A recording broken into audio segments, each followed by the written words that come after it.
Something is shifting, and I don't know if you can feel it in your body, yet I promise you, your body already knows.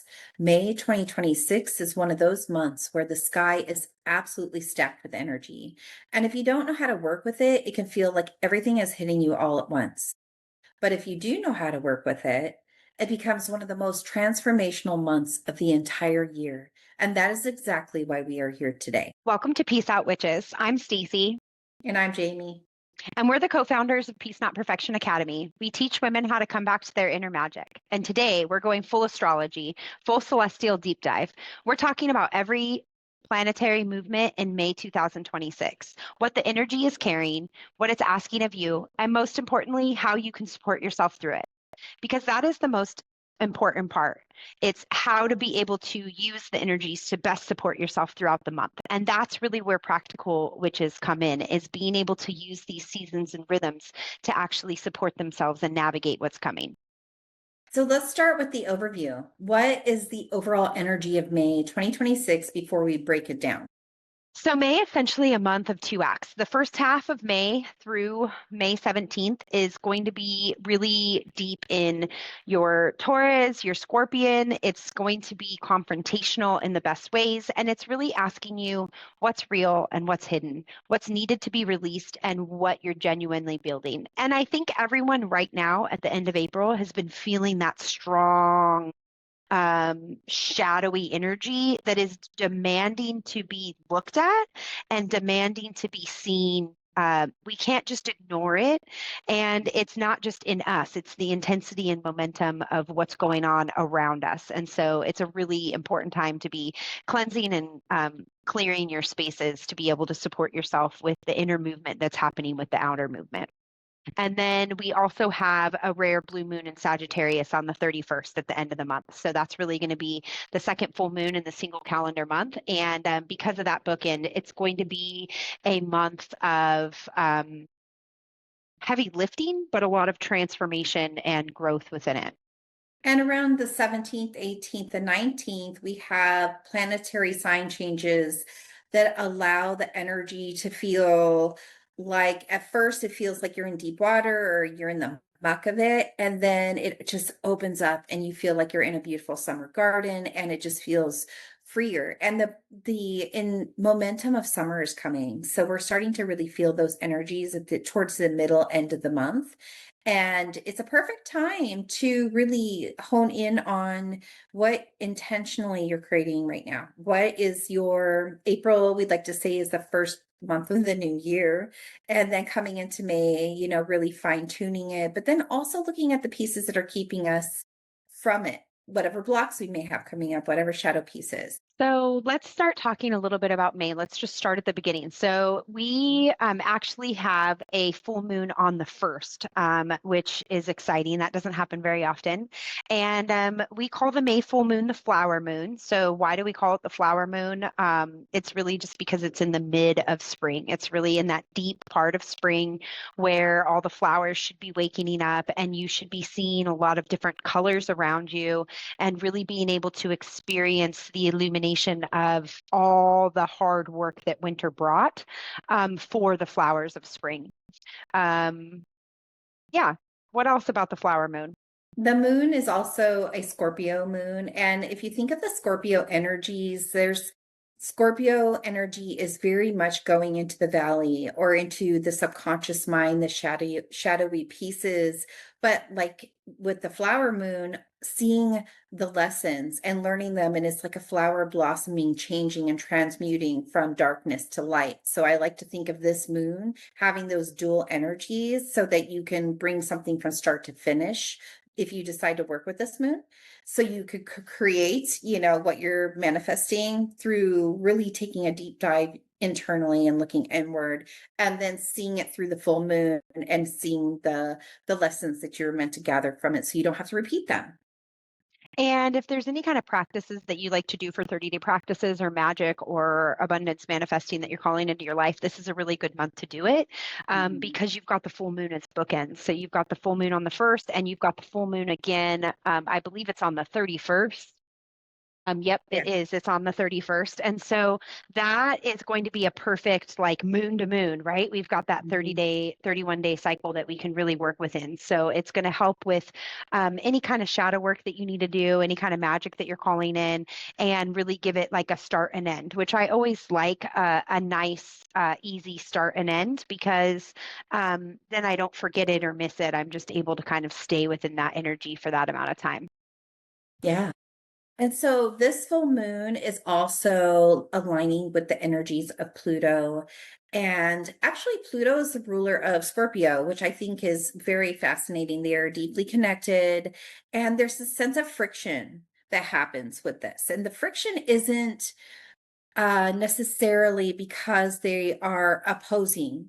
Is friction as if you feel uncomfortable in the shoes you're wearing, and you know you need to take them off and go get a bigger size or smaller size or whatever it is. So it's that illumination of seeing what doesn't fit in your life or doesn't feel right anymore, and then taking action to change it. It's not sitting in the muck of it. It's not dwelling on it, perseverating on it, thinking about it. It's actually like, oh, this doesn't feel right, but what can I do that feels right? And then taking action. So it's really a good push pull dynamic, and it'll pull you through transformation pretty quickly. Mhm. Yeah, and there's really this deeper connection because we're going to be working with that creating push-pull dynamic, especially with the two full moons. Mhm. And so it's going to give us an opportunity to really see where the power dynamics in our life are working for us or not working for us. And so, what does that mean, power dynamic? It's, where we give up our power or where we take back our power. And so, for example, Jamie and I are in business together. We give up power to each other, and we have to always like assess that power dynamic. And then if there becomes a point when something isn't working anymore, we have to be able to look at it and address it and say, hey, what can we change here? And it's not necessarily that you have more power or I have more power. It's that we give up this social part of our contract in order to make this thing work.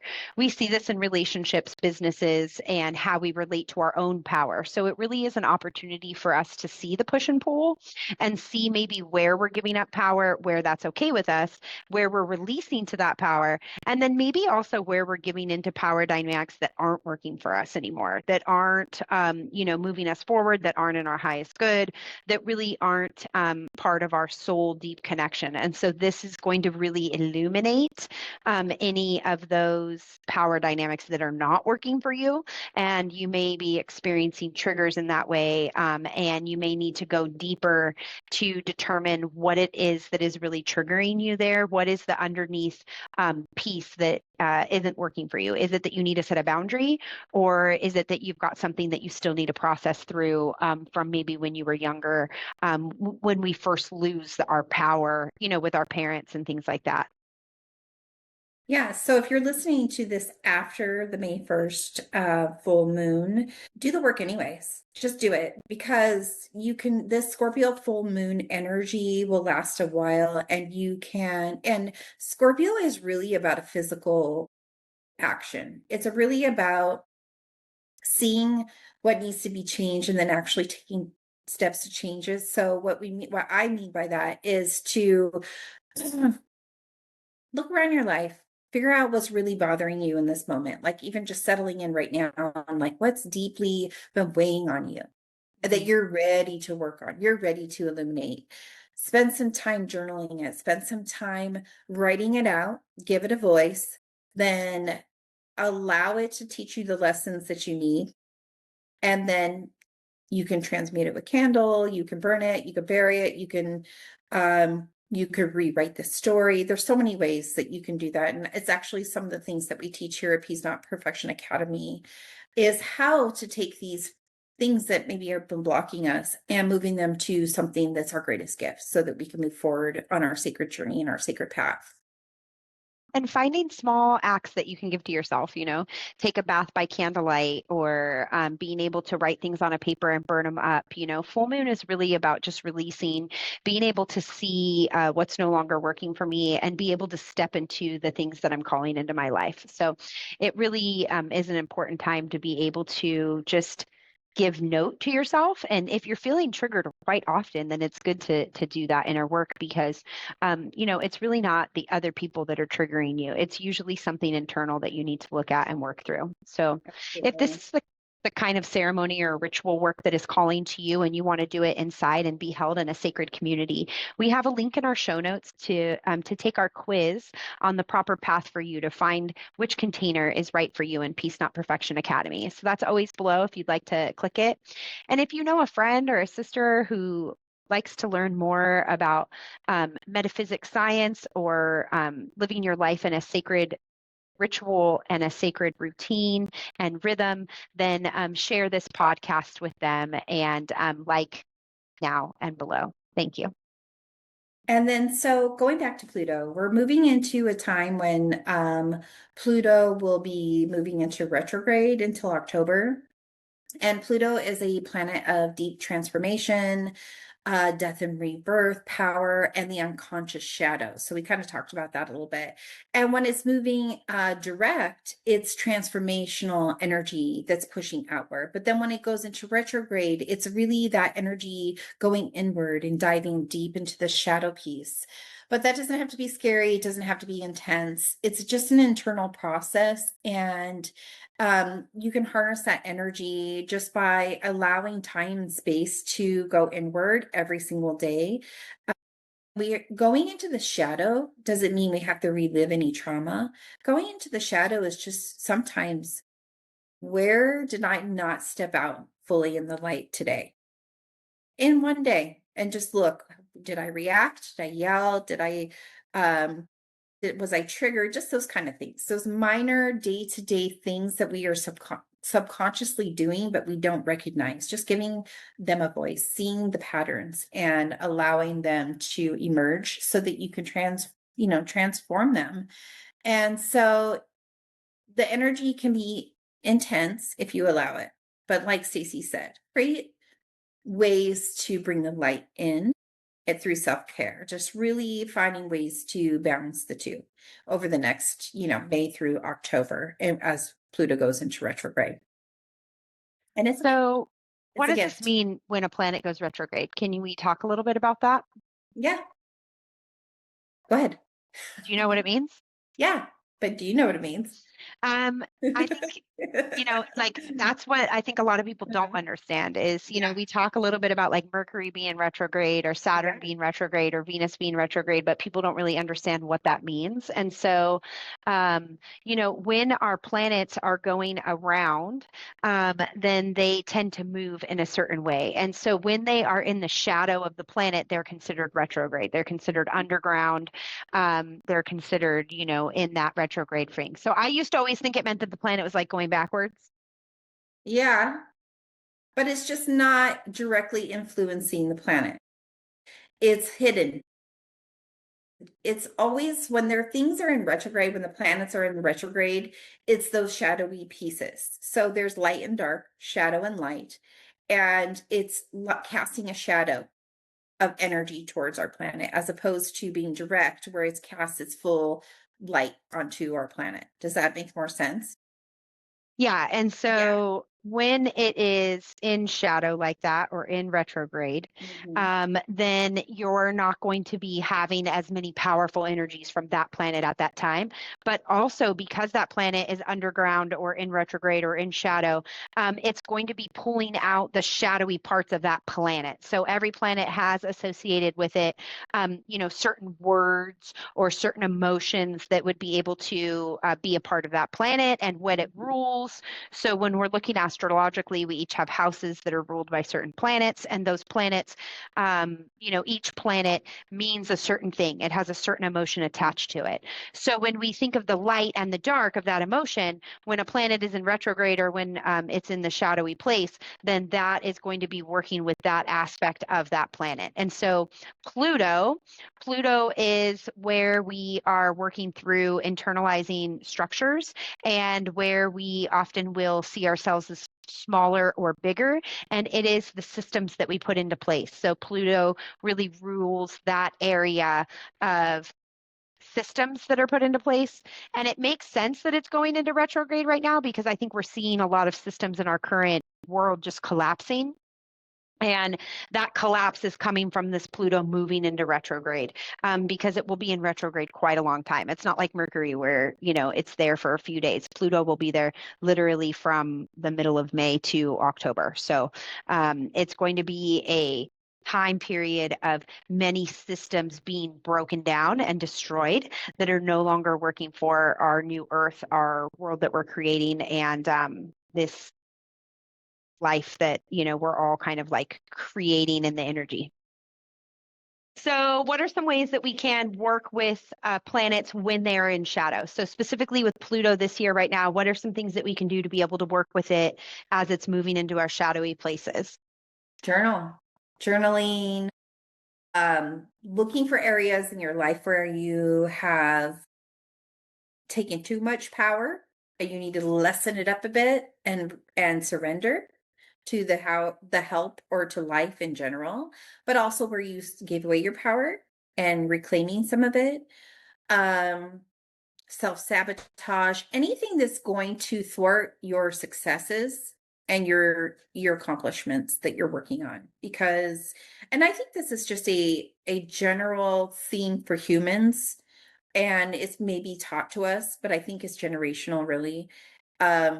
That when things start to get good, we somehow self-sabotage, whatever that is. Generally, I'd like to say it's whatever is internally going on in your head, and then the actions based on what you're thinking. So having more observation of how we think through the day. That's why looking at just one day is easier than thinking, I got to do this every single day. So take one day where you jot your notes. What was I thinking in that moment?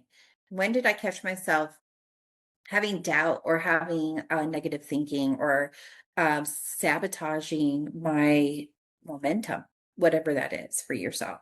So that's the journal work. That's the shadow work. And then asking where it comes from. How is this mine? Is this true? Where's the first instance in my life where I learned to do this? Those kind of questions will help you to really hone in on it really isn't you. It's just something that was programmed into your brain. Mm-hmm. Wired in. Yeah. So some questions that you can use for that in a journal response would be, what am I most afraid to admit about my own power? So I think that that's a really good one. What am I most afraid to admit about my own power? Mm-hmm. Another one would be, where do I self-sabotage, right, when things are about to get good? Mm-hmm. What would I do if I genuinely believed I was allowed to have the life I want? What would I do if I genuinely believed I was allowed to have the life I want? These are great questions to be able to ask you during this Pluto time. So when you sit with them over the coming days, give the first answer that comes to mind. It doesn't have to really go deep here, because when we start to answer those questions, we can respond. And those first responses are the response.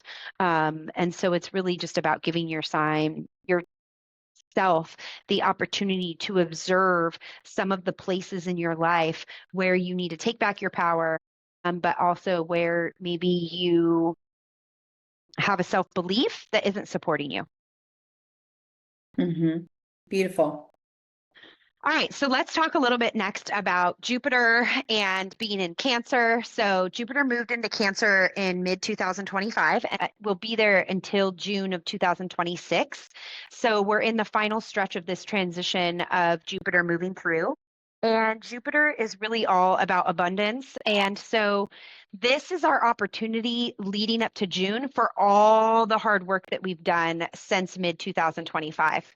So I think many people have felt like they were going to move into the Chinese New Year with the running fire horse, and they were going to be running. But really, when we've got Jupiter working in the abundance, Jupiter was working first on all the things that require your abundance. And then as you move through into the last half of May and into the first parts of June, you're going to be able to have the emphasis of earth and water elements from that. And that is going to bring you grounding, nourishment, and intuition that was from the work you've been doing over the last 6 months. Yeah, it's going to ask you to start getting grounded and present and opening your own personal portal to abundance. So if abundance is an issue in your life, or is something that you're co-creating right now, then this is an opportunity to get really clear on the shadowy pieces of it through the Pluto energies, and then also bring in the light and the momentum of what it is you need to do consciously to level your frequency to the abundance that you are looking for. And that doesn't just mean money, that's whatever you desire in abundance, love, relationships, family, business, it doesn't matter what it is. But really taking a good look at that in your life and honoring your emotions as you do the process. So we cannot bypass things that bring us negative emotion, because those are our subconscious mind telling us that there's something in there that needs to be looked at. So when you have any negative emotions related to really diving deep into what abundance you want to manifest over the next month or so, that's a perfect time to do the journal questions that we listed before, but also to honor yourself in your shadow piece, because you can just integrate it. You don't have to dig deep. You can just honor, wow, I am really triggered by saying I am worthy of $1 million or whatever it is. I really don't have a good deep connection with that. In fact, I have the opposite feeling. So then just having that honoring of, wow, I see that there's a limitation there. And then finding a bridge between the two, between your limitation and the thing that you most desire. So that can be done in many ways, practical ways: meditation, grounding, surrender, prayer, joining Peace Not Perfection Academy and their classes, which we teach and honor you through those processes, because we know that growth is sometimes challenging on your own without instruction, without guidance and mentorship. Mhm. Yeah. And so, if you are having a hard time going through those shadowy places on your own, find a shadow walker, someone who can support you in walking through the shadow together. Um, we have an exciting day in May. So, one of the best days for calling in manifestation or doing something really fun and exciting and really calling in some of these beautiful things into your life would be May 10th. And so, that's really the sextile between the harmonious aspect of Jupiter and of Taurus and Cancer. So it's going to be like a summer embrace. You're going to feel confident. You might feel more clear-minded than you have over the last few days, because we really have a lot of muck that our current world is just going through and processing through, again, from those structures that are being removed and released. And so this is a day that just really will allow you to feel free, set good intentions. It's, what in feng shui we would call an auspicious day. It's a day that is good to be able to do all the good fun things that you want to do for yourself. So May 10th is a great day to just be able to write all the things you're calling into your life, do some fun abundance magic around it. It would also be a great day to blow cinnamon into your door, for example. Even though we usually would do that on May 1st, May 10th is actually a good planetary day for that kind of magic. I would even say, if you haven't done a vision board yet, that would be a good day for it. Put your Oh, vision yeah. board together. Yeah. And then we move through. We obviously have Mother's Day on May 10th, which was the most auspicious day of the year. So that kind of works too, to, be able to take in that piece. Maybe if you are hearing this before Mother's Day, a good conversation for your kids or your husband would be, what do I want Mother's Day to look like for me? And then be able to kind of tell them, because I think a lot of times it's going to look different for everybody. And so, it's a good conversation to have as you're moving up to that, because you can make that a really fun, beautiful day where you get to celebrate you, not where you just feel obligated to celebrate everybody else. Beautiful. Then on May 16th, we've got the new moon in Taurus. So this is going to be a really, as we move from May 10th into May 16th, we're going to be moving into this more clarity, more alignment, and more feeling of just grounding. It's going to feel less dense in the spiritual, shadowy pieces. And there's going to be this feeling of expansion and optimism, and everything is possible. And it's, this time of growth, and that the soil is fertile during this time, so that whatever seeds you're planting are going to have the energetic backing to actually see them grow. So using this new moon, I love new moons because I feel personally I'm more energetic during the new moon than the full moon. I'm more tired. And I just think it's a really beautiful time to reflect for the coming period of my life. So for me, a period might be a month from the new moon to the new moon. Sometimes it's the halfway year for me, or I'll do like a 6 month or a 3 month time and reflect and think about what I'm creating and I'm actually tending to. Because we have all these desires, dreams, and goals. And which ones are we actually tending to? Which ones have we actually planted the seeds of? So that this new moon would be a really good time to focus on those things that you actually planted the seeds on and that you're moving forward with, because you're going to see some growth. Great.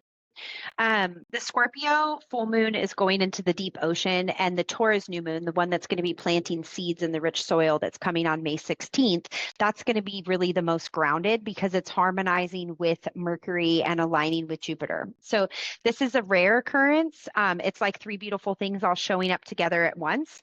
And this alignment is going to allow this deep groundedness, this mind of patience, deliberate practicality, like being able to look and say deliberately, this is what I want to do, and this is practical in my life to be able to do it. And then it's also going to bring a lot of harmony. And I think that we're going to see that part in our world too. Like, again, as systems are releasing, we're going to be seeing the harmony of the new systems coming into place and that actually, meeting us in where we're at in many ways. And then it's going to bring also this incredible, powerful ability to be able to see clearly within our relationships with money. And so Mm. that is really where, this abundance is going to be important because it is the idea of these planets is the idea of your worthiness, of your material security, of your body, of your finances, of you building foundations. And so if you don't have the base foundation of like safety or a roof over your head and food on the table, obviously that's going to be first. But then after that, what are the foundations that you're building in your business? What are the foundations that you're building in your circles? What are the foundations you're building in your spaces? And this is where the clarity of mind is going to come for those foundations and frameworks to be laid out and built for you. So, what are some practical steps we could take during that new moon to call in all of that? I love new moon rituals. So, where I stand outside under the moon and I might just have a mantra. One of Mhm. my first mantras that I ever worked with was my life is easy and I live in abundance in all things. That's kind of a long mantra, but it was what I needed at the time. And so, I'd put my hand on my heart and I'd stand under the moon and just say that to myself.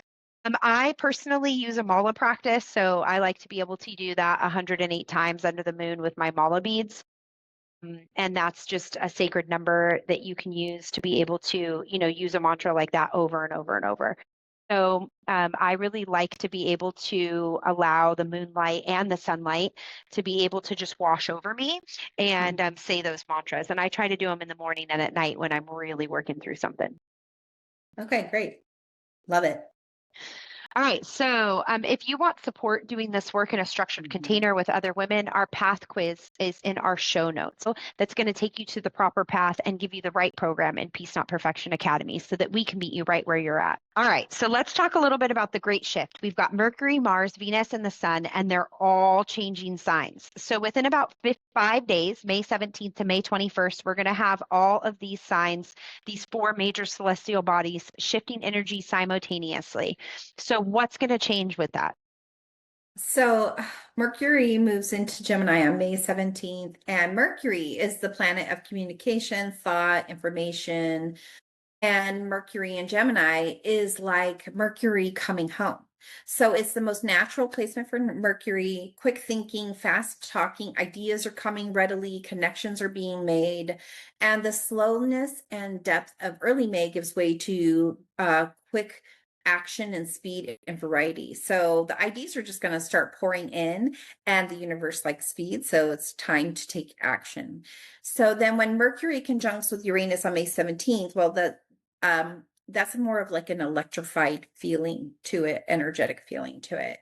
And Uranus is a great awakener. It rules the sudden insights unexpected breakthroughs, innovation, revolution, that type of thing. So when Mercury meets Uranus and Gemini, words become lightning bolts. So the things that you say and the thoughts and ideas that are coming in are going to zing through you. And those that zing through you, take action, say the words, take action, and really watch for the signs for yourself, because it's going to be one of those moments where if you just surrender to what life is unfolding for you and you really take action as you receive the information, it could be fun and serendipitous.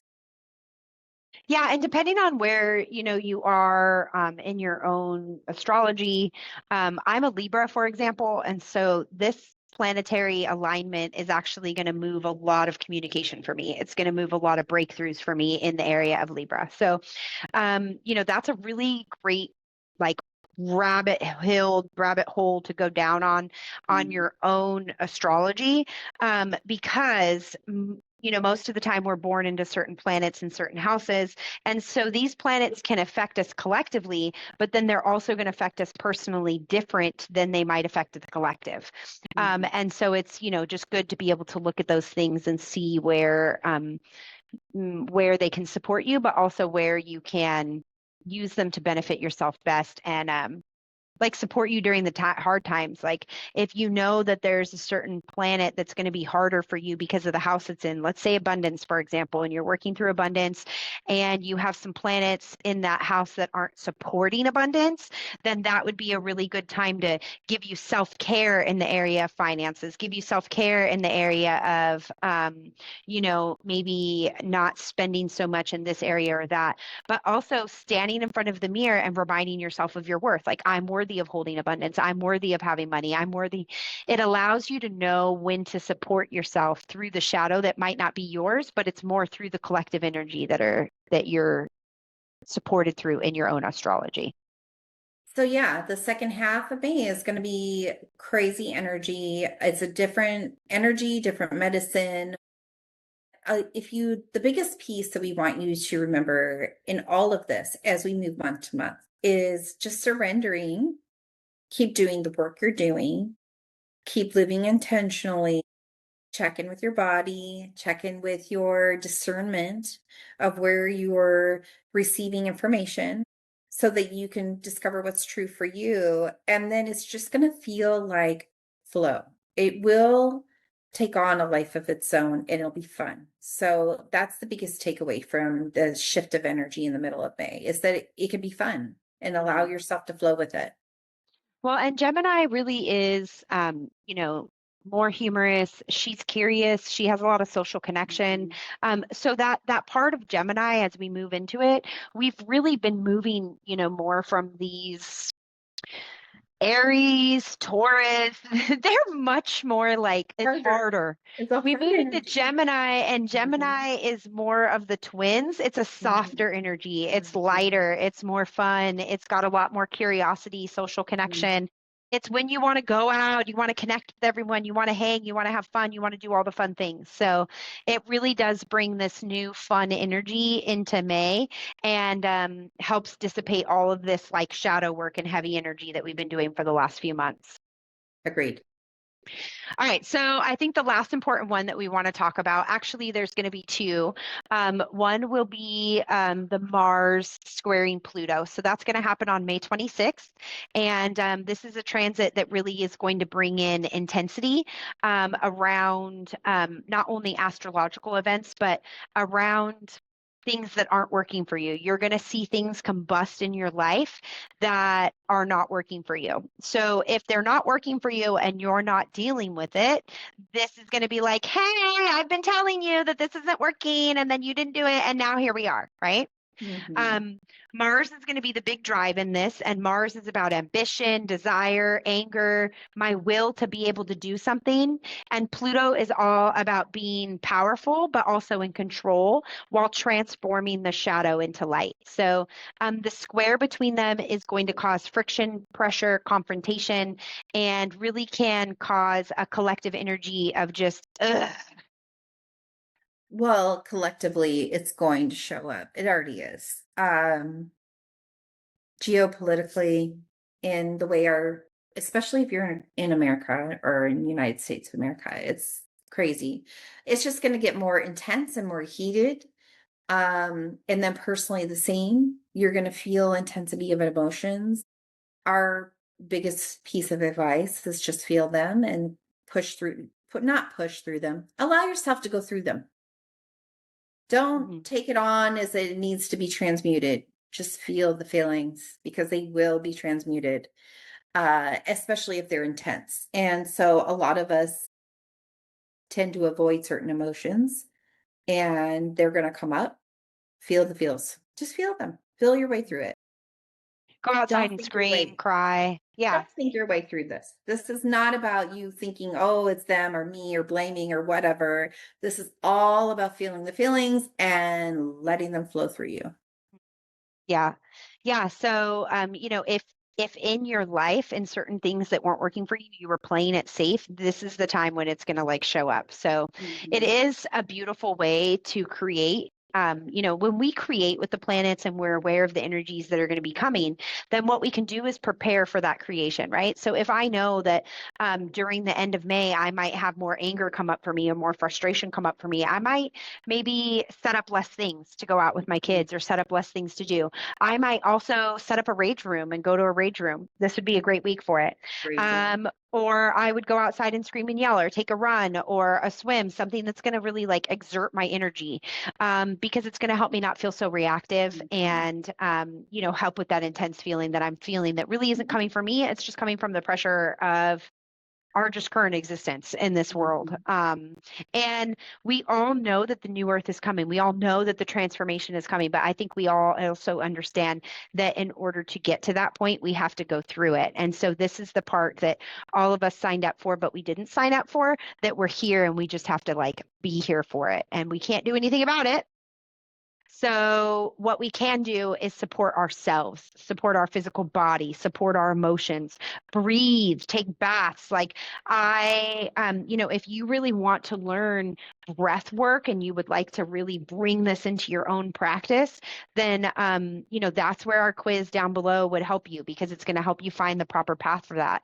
And in most of our paths, we teach breath work. We teach a 13-step program for breath work. And that's really because it is important to bring you back to breath, to bring you back to understanding that we don't have to keep stuffing all of these emotions down. We can actually go outside and just be angry at nobody. We can just scream and yell. And our kids, they're going to see us do it and they're going to learn healthy ways to deal with anger and grief and depression and sadness instead of what they've been taught, which is just stuff it all inside until it blows up. All right, last one, blue moon. I always love blue moons. What is a blue moon anyway? It's the second full moon in a month. It's the second full moon in a month. And is it still a flower moon? No, this one is, I forget what this one is. It is I don't know. Hang on, cut. I think it is still the flower moon. Is it still the flower moon? I think it might be because I think it goes by the months for that, but hold on. I'm not positive.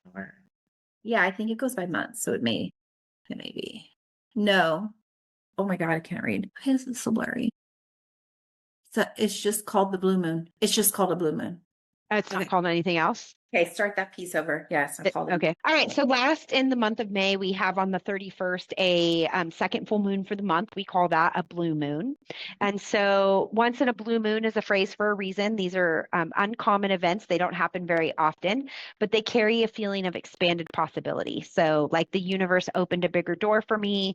And for this specific month, Sagittarius is going to be that door. It's going to bring you vision. It's going to bring you belief, and it's going to let you know exactly what you're here on Earth to do. Hang on. This is a gorgeous note to close May on. Okay.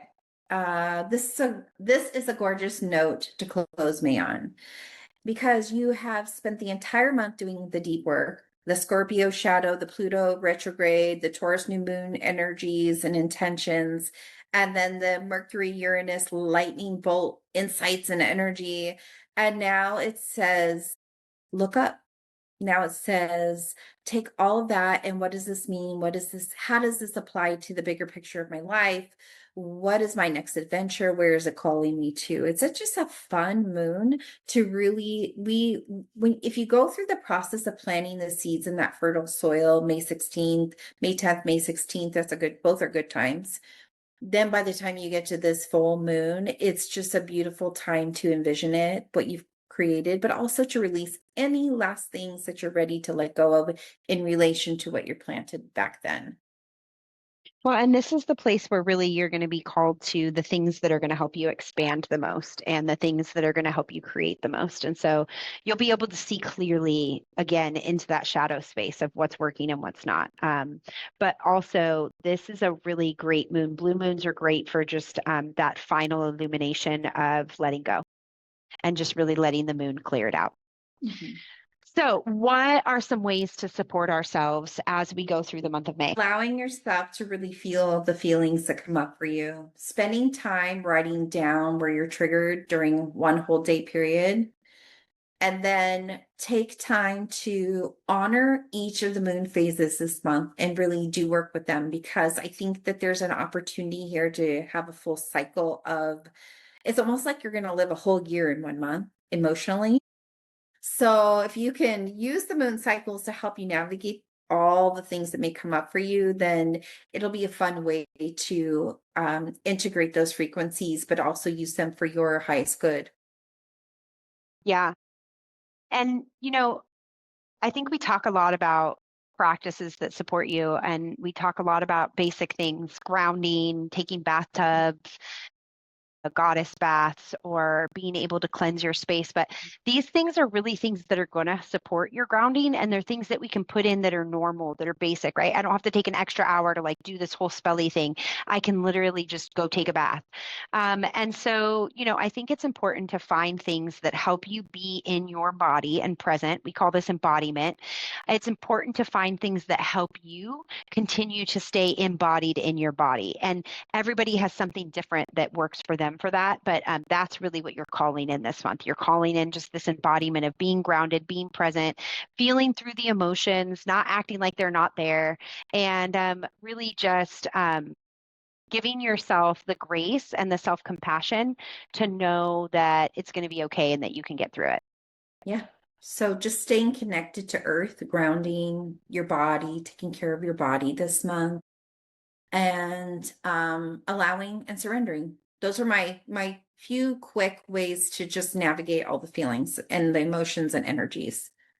And one of our favorite medicines to use each month is sisterhood. So if you'd like more sisterhood, we hold Temple of Peace at our Peach Not Perfection Academy. That's the exact container that allows sisterhood, but also growth, and where we experience and work with all of the seasons, the rhythms, and the full moon, new moons of each of the months. So if you'd like to learn more, or you just want sisterhood and support doing your sacred magical work, then click on the link below. We always love getting to know you and learning more about the people who are hanging out with us over here at Peace Out Witches. So thanks for being here with us today, and peace out, witches.